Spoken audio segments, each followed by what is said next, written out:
আমাদের প্রশ্ন দেওয়া আছে cos theta plus sec theta সমান 2 হলে cos to the power 2026 theta plus sin to the power 2026 theta এর মান কত হবে। তো আমাদের এই সমীকরণ থেকে আগে cos থিটা sin থিটার মান বের করতে হবে।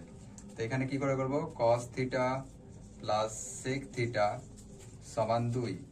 সর্বপ্রথম যেটা করব সেটা হলো sec থিটাকে আমরা পরিবর্তন করব।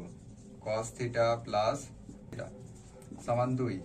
এবার এটার আমরা লসাগু করব, cos থিটা হয়ে যাবে লসাগু, আর cos থিটার সাথে cos থিটা গুণ করলে হয়ে যাবে cos স্কয়ার থিটা প্লাস 1 সমান 2। আমরা কোনাকুনি গুণ করব এবার, cos স্কয়ার থিটা প্লাস 1 সমান 2 cos theta, cos square theta, আর এইটাকে এইদিকে নিয়ে আসবো, তাহলে মাইনাস 2 cos থিটা প্লাস 1 সমান 0। এটা আমার একটা সূত্র পড়বে, সেটা হলো a square minus 2ab plus b square. তো এটা হচ্ছে cos থিটা মাইনাস 1 তার হোল স্কয়ারের সূত্র, cos থিটা মাইনাস 1 সমান 0। এই স্কয়ার ওইদিকে গিয়ে রুট ওভার হয়ে যাবে, cos থিটা সমান 1। এবার আমরা sin থিটার মান বের করব।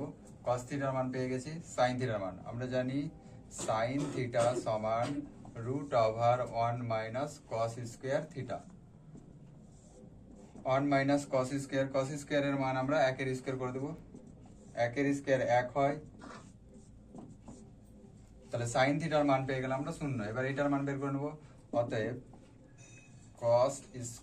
cos to the power 2026 theta plus sin to the power 2026 theta সমান cos এর মান হচ্ছে 1 এর পাওয়ার 2026 প্লাস sin থিটার মান হচ্ছে 0 তার পাওয়ার 2026।